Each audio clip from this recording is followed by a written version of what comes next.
Hey everyone! 7 Days to Die Alpha 20 introduces a new variable helper block for building.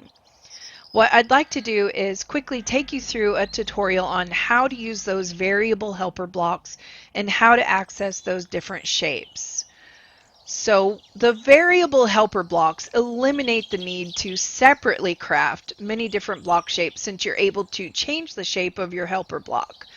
Now you don't have to worry about trying to calculate how many of a particular block you're going to need, since you can easily change the variable helper shape or change the variable helper color. How do I know which blocks are variable helpers? That one's easy. When you're looking at the building blocks, the variable helper will have this little shape icon at the top left. Now, some of these variable helper blocks are crafted in your player backpack, some are crafted in the forge, and some are crafted in the workbench. Now, how do we access those different shapes? With the variable helper in hand, press and hold R and access or pull up the radial menu. Click on the shape icon, and that brings you into the shape menu. Now you can note that this particular helper has 1,365 different shapes. To the left here we have a menu that is kind of like a filter basically for these different categories.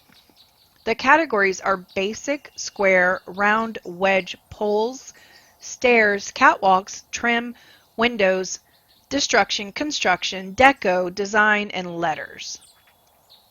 When you choose a category filter, that category will be highlighted in gold.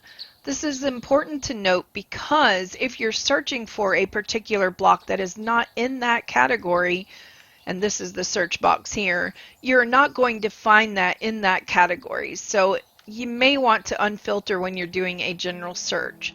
So for example, if you're trying to find a sphere and you're filtered on the square category, you're probably not going to find that sphere. To unfilter, you simply click on that icon again, and that's pretty much it for that. To choose a different shape, this one's pretty simple. Just hover over the shape, hold down the Shift key, and then click on that shape. This will exit the menu and put you right back into the game so that you can easily start placing those blocks. Now I have a couple of quick tips for people on how to do some things with this shapes or with these shapes, and it's really cool actually. So quick tip, using the same shapes over and over with little variation in between them while you're building is easily done by putting a few of the variable helper blocks in different slots on your tool belt.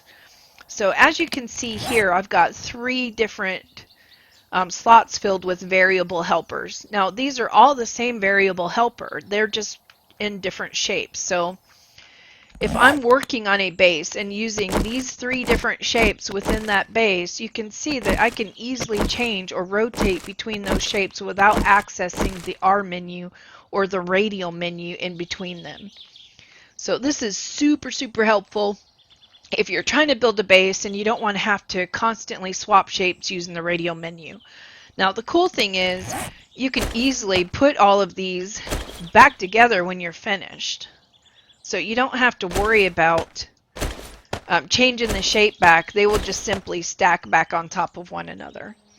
Another thing to note that this particular building block and this material takes the place of the old wood frame shapes that we had in Alpha 19 and previous builds.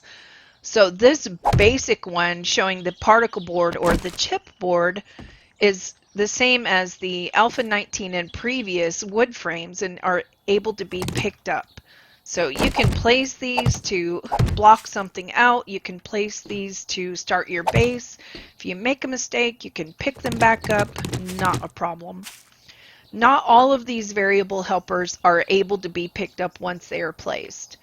Another thing, a quick tip would be, if you have materials to craft things like your cobblestone, you can craft and bypass the basic wood blocks and go straight on into crafting your cobblestone or your cement blocks. This is super helpful if you're in a hurry and you just want to bypass upgrading. Quick, craft those and place those. Those shapes, though, cannot be picked up. So if you're looking to map something out or just starting out a base trying to figure out how to do it, these basic shapes will come in real handy.